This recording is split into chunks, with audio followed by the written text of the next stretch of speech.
Bueno, en este ejemplo lo que nos piden es obtener lo que es la Z total entre las terminales A y B del siguiente circuito, ¿sí? Entonces, recuerden, aquí lo que vamos a hacer es obtener entre A y B lo que es la impedancia total. Es decir, entre estos dos puntos, las terminales A y B, la Z total, ¿ok? Entonces, para esto lo que tenemos que hacer es conectar una fuente entre las terminales A y B del circuito, ¿sí? Estas que están aquí. Y también al mismo tiempo cerrar con una fuente de tensión. Esa fuente no me importa el valor porque no la utilizamos, ¿sí? O sea, recuerden de la ecuación que ocupamos, que es Z total igual al determinante de ZKL, ¿sí? La matriz de impedancias, entre el cofactor Z11, ¿ok? Observen que no ocupamos, ¿sí?, fuente de tensión o de corriente. Entonces cerramos. Esto es más que nada para indicar que hay una malla ahí. También recuerden que esta tiene que ser la malla J1, ¿ok? Eso es importante para utilizar lo que es el cofactor Z11 y la otra sería J2. Entonces ya tenemos claro que queremos la Z total entre esos dos puntos.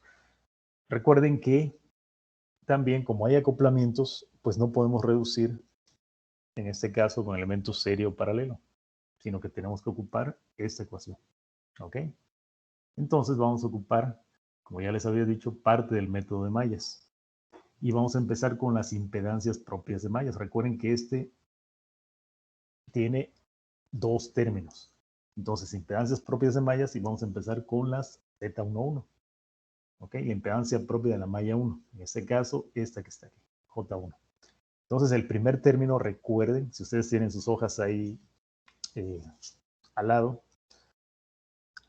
este primer término nos dice que es la suma de las impedancias propias por donde circula la malla J1. En este caso, 50 menos 3i, 6i y 20. Y nos da esto, ¿sí? Recuerden que esto siempre se suma, ¿ok? Aquí no importa la regla de los signos. Y el segundo término dice que es más o menos 2 veces las impedancias mutuas por donde circula la malla 1, es decir, J1. Entonces, vemos que en su trayectoria no hay acoplamiento alguno, por lo tanto, sería 0, ¿ok? Solamente lo dejo indicado. Y por lo tanto, Z11 tiene este valor. Para Z22, que sería la malla 2, o corresponde a la malla 2, volvemos al primer término, que es la suma de las impedancias propias por donde circula la malla J2, en este caso, 30 más 4i, 20 menos 5i y 6i. Hacemos la suma, no importa regla de signos, y nos da 50 más 5i. ¿Ok? Y el segundo término dice que es más o menos 2 veces impedancias mutuas por donde circula J2. Entonces, vemos que en la trayectoria de J2 está este acoplamiento, 2i, entre 6i y 30 más 4i. Está aquí, miren. Es 2 veces, entonces vamos a ver el signo, si es positivo o negativo. ¿Y cómo lo hacemos? Bueno, aquí aplica la regla de los signos, igualmente tienen el documento para verificarlo, sería J2 con respecto a 6i es que, lo ponemos aquí, negativo, no va en contrario. Y J2 con 30 más 4i es positivo, por lo tanto esto me da negativo, ¿no? Y aquí está, miren. Hacemos la suma y me da que es 50 más i. Vamos con las impedancias mutuas de las mallas. En este caso es un sistema de 2 por 2, por lo tanto sería solamente Z12 o Z21. Entonces, aquí recuerden que son tres términos, ¿sí? El primer término, ¿qué nos dice? Nos dice que es la impedancia propia por donde circula la malla 1, J1 y la malla J2. ¿Cuál es esa impedancia propia? Pues es 6i. ¿Ok? Aquí aplicamos regla de signos con respecto al elemento. J1 primero con 6i es positivo, lo ponemos aquí. Y J2 con 6i es negativo. Por lo tanto, esto va a ser negativo. ¿Ok? Y aquí está.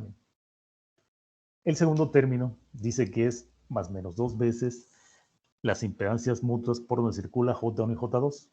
Es decir, tendría que haber aquí, entre esos dos puntos, una impedancia mutua y que circulara J1 y J2, pero no lo hay. Por eso es 0. Y para el tercer término, son impedancias mutuas conectadas en mallas diferentes, es decir, las mallas diferentes son J1 y J2. En este caso vemos que el acoplamiento entre 6i y 30 más 4i es 2i, lo consideramos para ese término, es decir, J2 que pasa por el elemento 30 más 4i, que sería positivo, lo ponemos aquí, y J1 con el elemento 6i, positivo, entonces esto va a ser positivo, ¿no?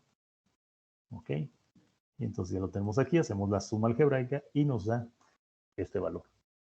Lo siguiente, una vez que tenemos impedancias propias y mutuas de mallas, pues vaciamos en la ecuación y nos queda primero el determinante de las impedancias propias y mutuas. Aquí está. Y el cofactor, ¿sí? Que sería 50 más i, se divide entre ellos. ¿Ok? Ese sería el cofactor. Eliminamos renglón, columna.